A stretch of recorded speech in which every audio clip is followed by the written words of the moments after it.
미국의 그 커뮤니케이션 이론가 폴 스톨츠라는 사람이 그 역경 지수라는 것을 좀 발표를 했어요. 이게 뭐냐면 이제 그 고난을 만났을 때 그것을 잘 극복하는 것, 어떤 역경에도 굴하지 않고 목표를 성취하는 능력을 말하는데, 뭐 IQ, EQ 이런 것이 있듯이 역경 지수 AQ라는 것이 있다는 겁니다. 이걸 이제 산을 오르는 것에 비유를 했는데, 첫째는 포기형이 있습니다. 포기형. 산이 있으면 산 앞에서 아예 안 되겠다, 그리고 아예 포기해버리고 도망가 버리는 사람들이 있습니다. 역경을 만났을 때 나는 안 돼, 그리고 그냥 포기해버리고 도망가는 거예요. 근데 이게 한 번 도망가면 다음에 또 도망가고 또 도망가고 피하기만 하고 그러는 겁니다. 한 번 제대로 맞서보지도 못하고 그렇게 됩니다. 두 번째는 이게 이제 캠퍼인데요, 올라가다가 그냥 거기에 중간에 안주해버리는 거예요. 텐트 치고 그냥 살아버리는 거죠. 뭐 나중에 어쨌든 간에 하여튼 거기에 있어 버리는 겁니다. 여기서 문제 해결도 없는데 그냥 거기에 익숙해져서 어느새 길들여진 그런 삶을 말하는 겁니다. 그리고 이제 클라이머, 산을 끝까지 정상까지 오르려고 애쓰는 사람입니다. 어떤 역경이 와도 나는 넘어가리라, 올라가리라 라고 하는 겁니다. 그래서 정상에 섰을 때 사람들이 잘했다 라고 하고 인증샷도 남기고 막 그렇게 될 겁니다. 그런데 문제는 여기도 문제가 있습니다. 그렇게 했을 때 자기가 잘해서 올라갔다고 생각하는 사람들은 거기에서 주는 교훈을 별로 얻지 못하는 겁니다. 저도 이제 등산을 하다 보면 그런 걸 느끼는 거예요. 여러분 산에 가보시면 그 등산로를 잘 정비한 분들이 있어요, 보면. 계단도 만들기도 하고 옆에 난간 만들고 줄 만들고. 그런데 뭐 이렇게 나지막한 산은 모르겠는데 비교적 좀 높은 산에도 그렇게 하시는 분들이 있어요. 정상에 서서 사람들이 기쁨으로 감사함으로 사진을 찍는데 그것을 위해서 보이지 않게 애쓴 사람들이 있다는 겁니다. 또 산행을 같이 한 사람들도 있어요. 힘들 때 손 잡아주고 미끄러울 때 조심하라고 뒤에서 붙잡아주고 그러면서 끝까지 등산할 수 있도록, 등정할 수 있도록 애써준 사람들이 있습니다. 그런 고마운 사람들이 있었기 때문에 우리는 거기에 설 수 있었던 겁니다. 신앙도 마찬가지입니다. 믿음의 관점에서도 우리가 어떤 것을 이룰 때는 그것은 내가 잘해서 된 것은 아니다 이거죠. 누군가 협력하는 사람이 있었고 도우시는 하나님의 손길이 있었다는 사실을 여러분 기억하시기 바랍니다. 우리가 아는 유명한 사람들, 성공한 사람들, 또 성경에 담고 싶은 인물들의 공통점이 있다면 이 역경지수가 높은 사람들입니다. 어떤 어려움이 와도 이것을 잘 이겨내고 또 이겨내는 과정에서 교훈을 얻어서 더 나은 삶을 위해서 애쓰는 사람들, 이런 역경지수가 높은 사람들인데요. 믿음의 조상이라고 하는 별명을 가진, 그리고 유명한 아브라함의 경우에도 이 역경지수가 높은 사람 중에 하나입니다. 그의 생애를 이렇게 쭉 훑어보면 저는 아무래도 오늘 우리가 읽은 이 본문이 아닐까 하는 그런 마음이 드는 겁니다. 이 본문이 아브라함에게 있어서는 전에는 그렇게 구체적인 역경의 상황들이 아니었고요. 나중에는 이 역경의 상황 이후에 또 만나는 상황들인데 지금 아마 아브라함이 하나님의 부르심에 대한 확신을 다시 한번 깨닫는 그런 사건이기 때문에 그렇습니다. 어떤 상황이 와도 흔들리지 않고 하나님을 절대적으로 의지할 수 있는 믿음의 사건, 말씀들이 여러분에게도 아마 있으실 겁니다.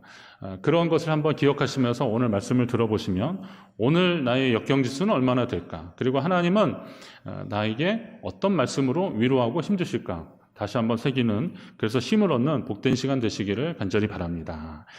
우선 의지했던 사람들 있지 않습니까? 우리가 살아가면서 막 기대고 또 바라보기만 해도 신나고 막 그랬던 사람들, 아니면 또 힘들 때 어려울 때 그래도 의지가 됐고 그랬던 사람들이 있습니다. 분명히 있어요. 아마 아브라함도 지금 이 상황에서는 조카 롯이 그에게 있어서는 굉장히 큰 의지가 됐던 그런 존재였을 것입니다. 아마 조카 그 이상의 의미였을 것이라고 생각합니다. 형제 중에 사랑했던 막내 동생 하란이 죽으면서 남겨진 조카였습니다. 그래서 더 애착이 갔고, 그리고 그 조카를 데리고 갈대아 우르를 떠나서 하란 지방으로 갔습니다. 이름이 같은데 하여튼 하란 지역까지 간 거예요. 근데 거기에서 또 하나님의 말씀을 듣고 가나안 땅으로 내려가려고 할 때 동생 나홀은 나는 여기 있을 테니까 형님이나 가시라고 그랬고, 그래도 롯은 저는 같이 가겠습니다 라고 같이 따라 나섰던 사람입니다. 애굽으로 내려갈 때도, 기근을 피해서 애굽에 내려갈 때도 조카가 같이 동행해주고 그랬습니다. 자, 그런데 이 조카가 아브라함에게 어떤 의미였을까 한번 더 생각해 보면 오늘 읽은 말씀 그 다음에 14장에 어떤 사건이 하나 있는데 그게 뭐냐면 롯이 살고 있는 지역이 비교적 좀 비옥하고 또 뭐 많은 것들이 있으니까 물도 풍성하고 막 그러니까 요거는 고대 근동의 나라들이 좀 탐내는 지역이었습니다. 그러다 보니까 이 부족끼리 연합군을 형성해서 여기하고 싸운 거예요. 근데 여기 졌어요. 이쪽 지역에 있는 롯보다는 그 소알 지역에 있는 부족이 진 거, 족속이 진 거예요. 그래서 여기 있는 사람들이 포로가 돼가서 저 위쪽까지 끌려간 겁니다. 근데 그 소식을 듣고 조카 롯이 그런 전쟁의 와중에 휘말려서 붙잡혀갔다는 소식을 듣고 아브라함이 하인들을 이끌고 군사를 일으켜서 그 조카를 데리러 갔는데 어느 정도까지냐면 이스라엘의 최북단이 단 지역인데요. 이 단인데 그 단에서도 또 다메섹 위쪽으로 올라가는 시리아 그쪽으로 올라가는 그 지역까지 갔는데 요 맨 밑에 있는 사람이 그 끝까지 추적해서 조카 롯과 그의 가족들 그리고 소유물들을 다시 뺏어오는 겁니다. 아브라함에게 있어서는 롯이 좀 괘씸할 수도 있는데 그래도 그 조카를 살리겠다고 거기까지 쫓아갔던 그런 아브라함의 마음을 보면 그가 이 조카를 얼마나 사랑했고 또 귀히 여겼는지를 알 수 있는 그런 대목입니다. 자, 그만큼 마음에 두었던 조카였는데 그렇게 사랑하는 조카가 애굽에서 올라오면서 가축이 좀 많아지고 그래서 목동들끼리 싸우고 그러니까 이거 어떻게 하면 좋을까? 지혜를 모아야 되는데 그가 자기가 원하는 곳으로 큰아버지보다 더 좋은 땅을 자기가 차지하려고 냉큼 가버린 거예요. 예. 얼마나 속상하겠습니까? 어쩌면 배신감까지도 느끼고 그랬을 것입니다. 그렇게 매정하게 떠나버린 조카 때문에 기대가 크면 모두 커요. 실망도 크잖아요. 기대했는데 실망하게 되지 않습니까? 기대가 큰 만큼 실망하잖아요. 그래, 믿었던 사람에게 배신당하면 마음이 참 괴롭잖아요. 드라마에서 그 배신당하면서 이제 배신자의 칼에 죽는 사람이거나 아니면 뭐 어떤 상황에서 네가 어떻게 나한테 이럴 수 있어 막 멱살 잡고 막 그러잖아요. 네 놈이 나한테 막 이러잖아요. 이런 것처럼 그 배신의 아픔은 참 참담합니다. 그리고 자기가 그동안 애쓰고 수고했던 것이 다 의미가 없어져 보이고 그렇잖아요. 그 사람에게 보인 신뢰만큼이나 그 사람을 위해서 애썼던 마음만큼이나 이게 사라진다는 것이 얼마나 허무하겠습니까? 오늘 함께 하시는 여러분들 그리고 여러분과 함께하는 분들과의 관계 속에서 그런 일들이 없기를 바라지만 혹시나 그런 일이 없기를 바라는 마음만큼이나 혹시 나도 누군가의 마음을 아프게 하거나 실망스럽게 하지는 않았을까 한번 생각해 보셨습니까? 내가 누구 때문에 실망하고 그 사람 원망스럽고 막 그랬던 만큼이나 혹시 나도 누군가를 실망시키지 않았을까 한번 생각해 보십시오. 어느 날 선지자 사무엘이 하나님께 와서 일러 바칩니다. 하나님, 백성들이 저보고 당신은 늙고 당신의 아들들은 당신의 행에 따르지 않으니 다른 나라들처럼 우리에게 왕을 세워서 우리를 다스리게 하소서 이렇게 부탁하고 있습니다. 하나님, 이 말을 제가 들으니까 너무 마음이 괴롭습니다. 라고 하나님께 하는 거죠. 그의 마음이 얼마나 상했을까요? 사무엘은 그 풍전등화와 같은 이스라엘 민족들, 그 민족들 앞에 우리가 하나님 앞에 모여서 기도하자. 그래서 미스바에 모여 기도했고 또 전쟁이 일어났을 때 하나님께 지혜를 구하면서 싸워 이기고 그랬거든요. 그 어려운 상황에서도 하나님의 말씀이 들려졌고 그것을 전파한 그런 선지자로서의 역할들을 잘 감당했는데 이제 자기가 좀 나이가 좀 들고 그리고 또 아들들이 그 일들을 잘 못한다고 해서 당신 말고 우리에게 왕을 좀 세워달라고 그렇게 말하는 그 이야기를 듣는 사무엘의 심정이 얼마나 참담했을까 한번 생각해 보십시오. 그런데 하나님이 말씀하시는 겁니다. 백성이 내게 한 말을 다 들었지만 이제 이는 그들이 너를 버린 게 아니요 나를 버려 자기들의 왕이 되지 못하게 함이니라. 백성이 너를 버린 게 아니라 나의 말을 듣지 않으려고 하는 거고 나를 버려서 거기서 나는 누구예요? 하나님. 하나님 버리고 다른 왕을 세워서 그의 다스림을 받으려고 하는 것이다. 자, 그러면 사무엘의 마음이 더 속상했을까요? 하나님 마음이 더 속상했을까요? 당연히 하나님 마음인 겁니다. 하나님의 마음이 더 아팠던 거죠. 그 백성 그렇게 사랑하고 어떤 상황 속에서 그들에게 사랑해 주셨고 그들을 인도하셨는데 기껏 그들이 조금 이제 웬만해지니까 선지자 말고 우리에게 왕을 세워서 우리를 다스리게 해달라고 그렇게 말하는 겁니다. 하나님 참 안타까우셨을 것입니다. 다른 사람이 내게 상처 준 것만 생각하지 말고 내가 주님 마음 얼마나 아프게 했을까 한번 생각해 보신다면 우리의 생애 가운데 하나님을 인정하지 않고 내 뜻대로 했던 모든 것들이 하나님을 마음 아프게 하는 일들이라고 생각해 보신다면 오늘 우리도 우리의 삶을 더 진중하게 살아야 할 것입니다. 겸손히 주님의 말씀을 듣고 주님 따라가는 믿음의 삶을 다시 한번 다짐하시기를 간절히 바랍니다. 저는 여전히라는 단어를 좀 좋아합니다. 여전히. 그래서 이 말을 글을 쓸 때 제가 좀 많이 쓰는 거더라고요. 이게 습관처럼 그렇더라고요. 근데 이 단어가 좀 사실 부정적으로 쓰이면 한없이 좀 낙심이 되는 말입니다. 예를 들어서 당신 그 성격 여전하네. 뭐 그러면 좀 기분 나쁘잖아요. 뭐 여전히 그러고 있어? 막 그러면 그러다가 좀 아직 뭔가 하여튼 나를 책망하는 것 같은 그런 느낌이 들잖아요. 이 여전이라는 단어의 어감이. 그렇지만 이걸 좀 분위기를 바꿔서 당신 여전히 아름답습니다. 이러면 느낌이 달라요. 옆에 분랑 한번 인사합니다. 여전히 아름다우시네요. 예. 그러면 이제 장난기 있는 분들은 진짜야? 이렇게 물어보실 거예요. 그래도 기분 좋잖아요. 오늘 누구 만나는 분, 오랜만에 만나는 분한테 한번 그래보세요. 당신 여전히 품위가 있으시네요. 당신 여전히 아름다우시네요. 여전히 최고이네요. 그러면 아마 마음이 좋아질 겁니다. 여전히라는 말이 변함이 없다, 전과 다름이 없다 이런 말인데 자, 아브라함을 비롯해서 여전히 여러분을 부르시는 하나님의 음성이 있다는 사실을 기억하시기 바랍니다. 자, 오늘도 조카 롯이 떠나고 나서 허전하고 쓸쓸해하는 아브라함을 하나님이 부르십니다. 아버지 데라가 죽고 나서도 아브라함을 부르신 그 하나님이 이번에도 또 그를 부르십니다. 여러분 인생을 사시면서 하나님이 여러분의 이름을 부르실 때 아멘으로 나가십시오. 하나님이 여러분의 이름을 부르실 때가 있습니다. 기도할 때도 부르시고 찬송할 때도 부르시고 이렇게 말씀을 듣다가도 부르시고요. 어쩌면 길을 가다가도 하나님이 여러분을 부르실 때가 있어요. 하나님 말씀하시려고 하는 거거든요. 우리를 깨닫게 하시려는 거거든요. 자, 하나님이 아브라함을 부르십니다. 그리고 말씀하시는 거예요. 너 지금 네 조카 롯이 떠나간 것 때문에 상심하고 있느냐? 속상해하고 있느냐? 혹시 배신감까지 느끼고 있느냐? 그러나 오늘 내가 내게 주는 이 말을 잘 들어라 라고 하시면서 하나님 뭐라 그러시냐면 너는 눈을 들어 너 있는 곳에서 북쪽과 남쪽, 동쪽과 서쪽을 한번 바라보라는 거예요. 이 보이는 땅을 내가 너와 내 자손에게 다 줄 것인데 영원히 주리라는 겁니다. 줬다 뺐고 내가 일단 줬는데 나중엔 잘 모르겠다 이런 게 아니에요. 영원히 주시겠다라고 약속하십니다. 내 자손이 땅에 티끌 같게 하겠다 이렇게 말씀하십니다. 자, 이런 말씀을 하나님이 주고 계시는데 이와 비슷한 말씀이 창세기 22장에도 또 나옵니다. 거기에 보면 아브라함이 이삭을 모리아산에서 하나님 앞에 제단 위에 바치려다가 하나님이 멈추게 하시고 나서 그리고 나서 하나님이 아브라함에게 주시는 말씀이 그겁니다. 내가 내게 큰 복을 주고 내 씨가 크게 번성하여 하늘에 별, 바다의 모래. 이거 한번 생각해 보셨습니까? 하늘의 별 몇 개인지 다 셀 수 없잖아요. 바다의 모래가 몇 알인지 아시겠습니까? 그만큼 내 자손을 많게 해 주시겠다라고 하나님 약속하고 계시는 겁니다.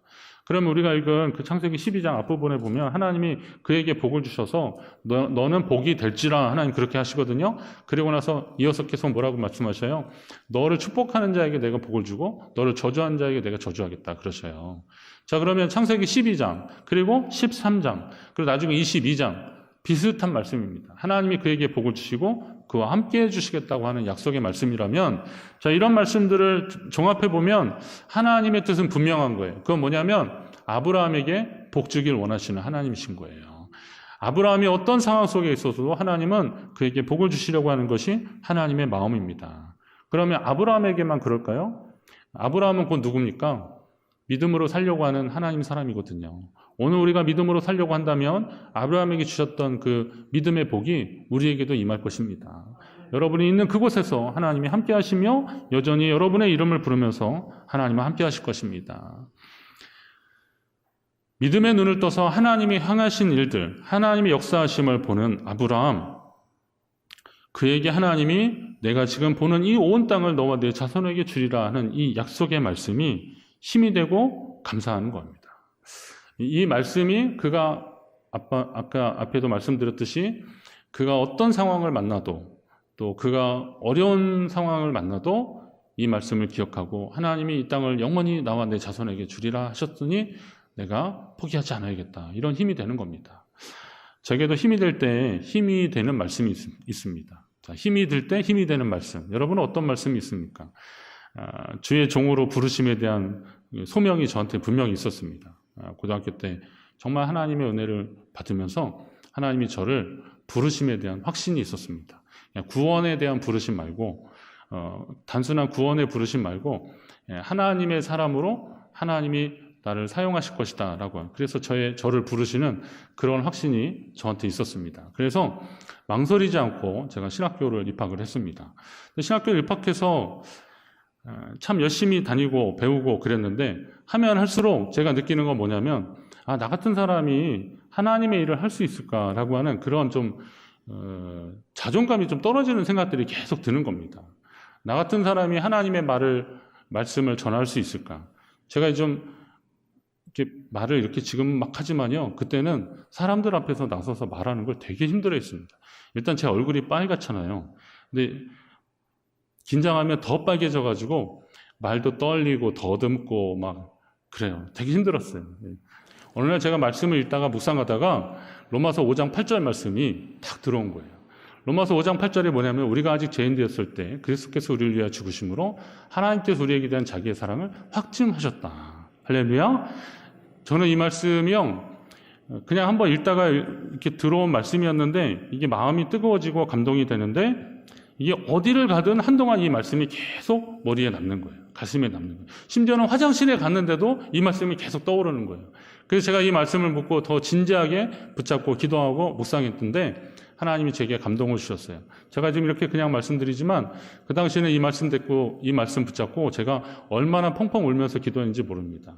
제가 그때 느꼈던 건 뭐냐면 우리가 아직 죄인 되었을 때도 하나님이 당신의 아들을 우리를 위해서 내어주셨는데 죄인 되었을 때도 우리를 위해서 당신의 아들의 생명까지 내어주신 하나님이시라면 예수 그리스도를 영접하고 하나님의 자녀된 사람에게 더 좋은 것으로 허락하시지 않겠느냐, 그를 통해서 하나님이 일하시지 않겠느냐라는 확신이 들면서 제 자존감이 확 높아지기 시작하는 겁니다.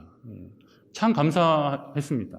그 당시에 그 마음이 평생 가더라고요. 그리고 더 정신 바짝 차리고 지금까지 이제 사역의 길로 계속 왔던 겁니다. 지금도 사역하면서 가끔 이런저런 일을 만날 때 제 마음에 새겨지는 말씀이 있습니다. 로마서 5장 8절. 이 말씀 생각하면 다시 힘을 내는 겁니다. 그때 제게 용기 주시고 힘을 주셨던 하나님의 은혜를 다시 기억하게 되는 겁니다. 여러분도 아마 이렇게 힘과 용기가 되는, 힘들 때 힘을 내는 말씀이 분명히 있을 것입니다. 그 말씀이 하나님이 여전히 여러분과 함께 하신다는 사실을 기억하시고 그 말씀을 통해서 힘을 얻는 우리 모두가 되시기를 주의 이름으로 축원합니다. 약속의 말씀을 들은 아브라함은 참 기뻤을 것입니다. 감사했을 것입니다. 그런데 하나님이 뭐라 그러시냐면 아브라함에게 너는 일어나 그 땅을 종과 행으로 두루 다녀보라 이렇게 말씀하십니다. 일어나서 그 땅을 종과 행으로 한번 두루 다녀보라. 내가 이것을 내게 주리라 약속하신 그 약속의 말씀들이 하나님이 구체적으로 한번 다녀보라라는 겁니다. 다녀보라. 저는 이 말씀을 읽으면서 아브라함의 심정이 어땠을까 하는 생각이 들었죠. 이렇게 동서남북 바라보는 정도가 아니라 일어나서 다녀보라. 그랬을 때 아브라함이 어땠을까요? 그냥 못 이기는 척 일어나서 뒷짐지고 그냥 어슬렁 그렇게 다녔을까요? 절대 그러지 않았을 겁니다. 하나님 주신 약속의 말씀에 대한 확신 때문에 그는 이리 뛰어보고 저리 뛰어보고 그리고 높은 데 좀 올라가 보고 막 그랬을 것입니다. 그가 조카 롯의 사건 때문에 시리에 빠지고 상심했던 것만큼이나 하나님 주시는 그 약속의 말씀 때문에 힘을 얻어서 최선을 다했을 것입니다. 어쩌면 낙심하고 주저앉았었는데 이제 그가 다시 일어나서 어떻게 하는 거예요? 헤브론 땅까지 올라가서 거기에 하나님 앞에 제단을 쌓는 겁니다. 은혜 받은 사람들은요, 얼굴 표정이 좀 달라요. 은혜 받은 사람들은 하나님이 함께 하시니까 하나님의 존전에 나올 때의 그 기쁨과 감사함들이 분명히 있습니다. 시편 118편에 보니까 이날은 여호와의 정하신 날이라, 이날은 여호와께서 정하신 날이라 그랬어요. 이날은 우리가 즐거워하고 기뻐하는 날이라 그랬습니다. 자, 주일은 벌써 그런 날들입니다. 하나님이 기뻐하시는 날, 하나님이 예비하시고 복 주시기로 원하시는 날. 오늘 이 날에 여러분들이 하나님 앞에 나오는 것을 위해서 기뻐하시기 바랍니다. 우리가 왜 이렇게 기뻐해야 되냐면요. 느헤미야서에 보면 이 느헤미야가 예루살렘이 황폐해졌다는 소식을 듣고 거기 다녀온 사람들한테 그 소식을 듣고요. 마음이 너무 안 좋은 거예요. 예. 하나님의 도성이 예루살렘이 그렇게 망가졌다는 얘기 듣고 너무 근심이 되는 거예요. 그런데 신하니까 왕 앞에 나가야 되니까 그 생각을 하면서 나갔는데 왕이 하필 느헤미야를 딱 보면서 그러는 거야. 아니 너가 병이 없는데 지금 얼굴에 왜 이렇게 수심이 가득하냐 이런 거예요. 이거는 느헤미야가 너 어디 아프냐 이렇게 물어본 게 아니에요. 사실은 이 문맥으로 보면 그 당시의 분위기로 보면은요. 왕 앞에 나가는 사람들은 왕의 존전에 나가는 사람은요. 왕을 아련하는 사람들이기 때문에 얼굴 표정부터 저는 당신을 해칠 생각이 없습니다. 왜요? 이상한 생각하면 얼굴이 좀 골똘해지잖아요. 얼굴 표정이. 그러면 이거는 역모를 꾀하는 것이다. 이런 오해를 받을 수도 있는 상황인 겁니다. 그러니까 그런 표정으로 나갔어야 되는데 그러지 못한 것 때문에 왕이 즉각 너 얼굴 표정이 왜 그러냐? 라고 물어보는 거예요. 삶의 위기를 만났을 때 여전히 기뻐하는 건 사실 쉽지 않습니다. 많이 힘듭니다. 믿음을 훈련하고 말씀 알고 하나님 나 사랑하시는 거 알아도 그래도 하나님 앞에 그렇게 하기 힘듭니다. 그거 왜 모르겠습니까? 하나님이 그거 왜 모르시겠습니까? 그런데 여러분 그걸 아시기 때문에 그런 상황 속에서 여전히 하나님 앞에 감사하면 하나님이 우리의 믿음을 보신다는 거예요. 그런 마음에 하나님 앞에 기뻐하며 감사하며 나오시기를 주의 이름으로 축원합니다. 의지했던 모든 것이 다 떠나가고 소용없어진 것 같은 허전하고 낙심이 되는 상황에서 여전히 여러분과 함께 하신 하나님만을 의지하시기를 주의 이름으로 축원합니다. 하나님은 약속의 말씀으로 여전히 우리와 함께 하십니다. 그 약속의 말씀을 붙잡고 기도하는 사람들에게 변함없는 은혜를 베풀어 주실 것입니다. 그리고 역경을 만났을 때 우리의 믿음의 성숙도를 우리가 좀 볼 수 있습니다. 여러분 생각해 보세요. 이런 역경 속에서 우리가 역경지수, 하나님 안에서의 믿음의 역경지수가 좀 높아지고 막 그러면 어떤 문제 만났을 때 그때 도셨는데 뭐 이거 정도야 라고 하면서 하나님 앞에 더 기도하면서 우리의 믿음이 한 단계 더 성숙해진 것을 보게 됩니다. 마찬가지로 그때의 그 태도가 앞으로 우리의 삶을 또 좌우할 것입니다. 그렇다면 오늘 포기하고 아니면 모르겠다라고 그냥 거기 안주하지 마시고 하나님이 원하시는 그 정상을 향해서 믿음의 정상을 향해서 끝까지 최선을 다하는 사람들을 하나님이 기억하실 것입니다. 시편 119편에 보니까 고난당하는 것이 내게 유익이라. 저 예전에 이거 참 이해 안 됐습니다. 그냥 말씀이니까 읽었는데 고난당하는 것이 내게 유익이라. 고난이 뭐가 유익일까? 피하면 피하고 좀 안 왔으면 좋겠는데 고난이 왜 내게 유익일까? 그랬는데 시편 기자가 다시 고백하잖아요. 이로 말미암아 내가 율례들을 배우게 되었더라. 예. 고난 가운데 있을 때 하나님을 묵상하고 말씀을 듣고 그러다 보니까 하나님의 뜻이 무엇인지를 깨닫게 되는 겁니다. 코로나19로 인해서 올 한 해가 참 정신없이 여기까지 온 것 같습니다. 남 탓하기 시작하면 뭐 때문에 그렇다, 뭐 때문에 그렇다, 뭐 그럴 수도 있죠. 그러나 우리가 이런 속에서 하나님의 더 큰 뜻을 깨닫는 믿음의 삶을 산다면 얼마나 좋겠습니까? 우리가 요 시기가 좀 지나서 뭐 백신이나 치료제 좀 나와가지고 이전처럼 마음껏 예배드리고 있을 때 그때 우리가 2020년 요 기간 동안을 한번 회고하면서 얘기할 수 있을 것입니다. 그때 참 모이기 힘들고 오랜만에 예배당 나왔을 때 내가 정말 그렇게 하나님 앞에 감격스러워서 그렇게 울었던 그 기억을 이야기할 수 있을 것입니다. 또 그런 어려운 상황 속에서도 어떻게 하든 뭐 현장이든 온라인이든 예배하기를 사모하며 하나님 말씀 놓치지 않으려고 그렇게 최선을 다했던 그런 믿음의 기억들이 하나님께 다 기억될 것이고 하나님 그로 인해서 우리에게 상급 주실 줄로 믿습니다. 그때까지 우리가 만나는 여러 가지 어려움 속에서 변함없이 하나님 의지하며 여전히 주님 사랑하며 주님께 나아가는 저와 여러분 되시기를 주의 이름으로 축원합니다.